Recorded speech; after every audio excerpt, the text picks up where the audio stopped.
In England, an artist named Mark wakes up early in the morning when he hears his neighbor Enid calling out his name through the wall.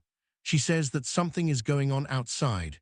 Mark ignores her and leaves the bed only to discover that the power is out and notices when he tries to open another building desperately pounding on his window, but he thinks it's just tries to make some tea and discovers that the water isn't working either.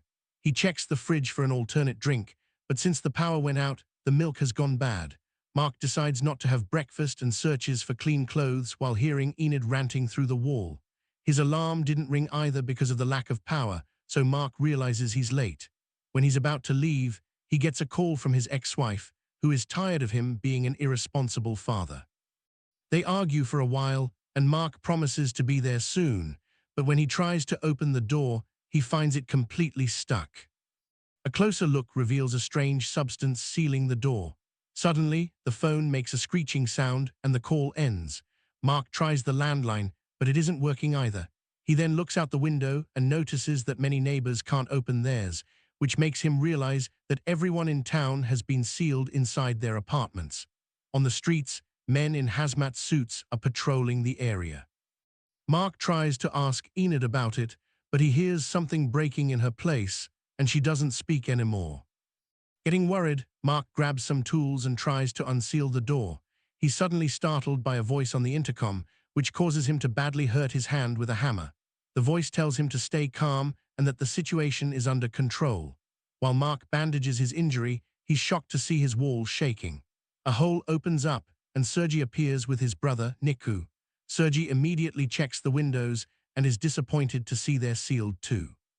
Mark uses the hole to go to Sergei's apartment and confirms his door has also been sealed. At that moment, they're joined by Sally and Aidan, a neighboring couple who also came through the hole.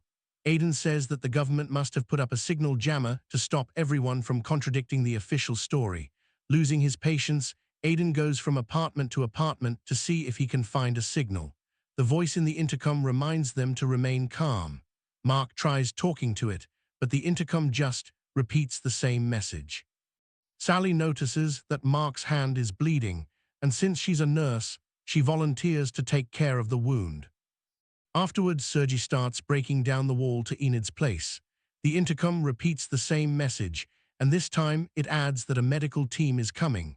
When the hole is finally done, the group crosses to the other apartment and finds Enid on the floor. Luckily, they manage to wake her up quickly, and she's fine. Moments later, they look out the window and see the men in hazmat suits setting up medical tents. The men enter a building by decontaminating the entrance and bring out some sick-looking people who are taken to the tents. In some of the windows, they see neighbors coughing.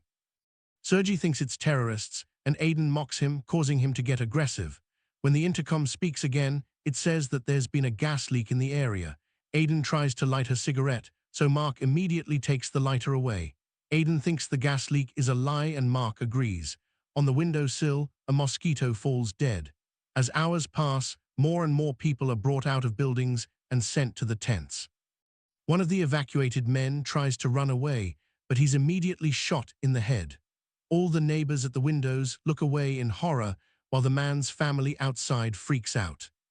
Sometime later, they see the hazmat workers barging into other apartments to drag people out.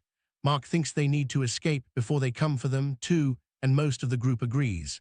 Although Aidan is scared of the sniper, Mark remembers he has some corrosive chemicals that he used for sculptures, so he mixes them in a bucket and throws them at the door. This effectively gets rid of the sealant, but also creates some annoying smoke. After everyone covers their faces, they try to open the door, but it's still stuck. They hear noises on the lower floor and realize that the men are raiding their building. People outside are trying to escape and keep getting shot down, although one of the workers also gets stabbed in the process. The group decides to try the door again, and this time they finally manage to open it. They discuss how to proceed only to realize that Niku is missing. While everyone starts searching the apartments, Niku is hidden in the vents and watching how a neighbor is arguing with the hazmat workers because they want to sedate her. Suddenly, the woman collapses and the men realize she's level 3, so they abandon her there and reseal the apartment. At that moment, Sergei finally finds Niku and throws down some sheets to pull him out. However, Niku can't grab them because the workers hear the noise and immediately take the boy away. Sergi and Mark rush downstairs, and Sergi starts beating a man up with a bat. By the time Mark stops him, the guy is already dead. Then Sergi drags the other worker to the apartment for interrogation while Mark checks on Niku. In the apartment, Sally and Aiden are arguing because Sally called Aiden uncaring. He gets condescending, so Sally throws his phone on the ground. Sergi returns with the staff worker and knocks her down. The group goes through the worker's bag and finds tear gas grenades. Then Sergi pushes her against the window with a sign that says, "We've got one," which is seen by other neighbors and workers. While Sergi ties the woman up, her radio receives a message saying that the situation is out of control. Mark tries to talk to the man on the radio, but he refuses to speak to a civilian and asks for his co-worker. When Mark is about to give the radio to the woman, Sergi snatches it from him and demands an explanation. Suddenly, lots of yelling can be heard on the radio, and the communication ends. Mark talks gently to the woman, and she introduces herself as Hazel. She swears that her people are here to help and have only brought weapons for self-defense since many locals aren't taking the situation well. When Mark tries to remove the hazmat suit, she freaks out and pushes his hands away. He concludes she's protecting herself from them. Hazel explains that a month ago, a strange sickness appeared in the area. They tried to isolate it, but it spread very quickly. It's all being kept secret to avoid widespread panic, which would only make things worse. The virus starts in the throat by making it difficult to breathe or speak. The next stage is loss of sight, and lastly, the vital organs shut down one by one. Scientists have been looking for a cure to no avail. Suddenly, a frustrated Sergi cuts the hazmat suit, and Hazel immediately takes out an injection that Sergi steals from her. Hazel admits there's a vaccine, but it's still a prototype, so she isn't sure if it'll work. The best thing they can do for now is stay inside. In the evening, the group is still discussing what to do with the vaccine. They consider sharing it, but the dosage is too low. While everyone is chatting, Hazel manages to free her hands and tries to run away, but Sergi quickly catches her and throws her to the ground. The others immediately pull him back to stop him from getting violent, and in the struggle, Sergi accidentally slaps Niku, making him cry. Hours continue to pass, and Aiden keeps trying the radio to no avail. He wants to get tested, so Hazel reveals that her dead colleague had a testing kit. The group is surprised to see no hazmat staff outside when suddenly an angry mob comes out of a building. They look up at their window, and the group realizes the mob is coming for Hazel. The intercom starts ringing, and Mark answers it to hear a man explain that his wife is sick and his daughter was taken. He wants to talk to the prisoner to ask where the vaccines are. Mark tells him that Hazel knows nothing, but the man doesn't believe him. The guy confesses they did capture one, but he got killed, so Hazel is the only worker left. The crowd wants to get inside this building, but the group refuses because they don't want to get infected, and Sergi breaks the intercom.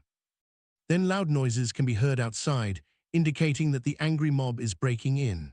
Sergi grabs Hazel and starts dragging her, intending to throw her to the crowd. However, Hazel says that if he does that, she'll tell the crowd that they're hiding a vaccine.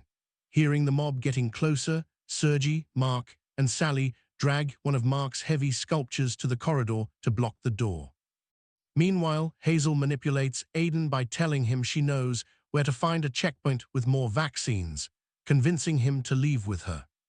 In the corridor, the crowd reaches the door and starts pounding on it. Sally tries to make them see reason, but a man breaks the window and a shard of glass slashes her neck. Sergi throws a tear gas grenade through the hole, so the mob panics and leaves. Mark and Sergi bring Sally back to the apartment and free Hazel so she can help her. Hazel tries everything she can, but unfortunately, Sally has already lost too much blood and she dies. Aiden has a breakdown and runs to another room. After wrapping Sally's body in sheets, the group realizes that Aiden is missing. It turns out he's taken Hazel's hazmat suit and repaired it with tape to leave the apartment. In the corridor, he uses the vaccine on himself. Then he pushes the sculpture off and goes outside. But now the angry crowd thinks he's a staff member and quickly surrounds him to start beating him up. Suddenly, the sniper shoots a few times in the air and the crowd runs away. After some hesitation, the sniper shoots Aiden down. More hours pass, and the group is losing their minds.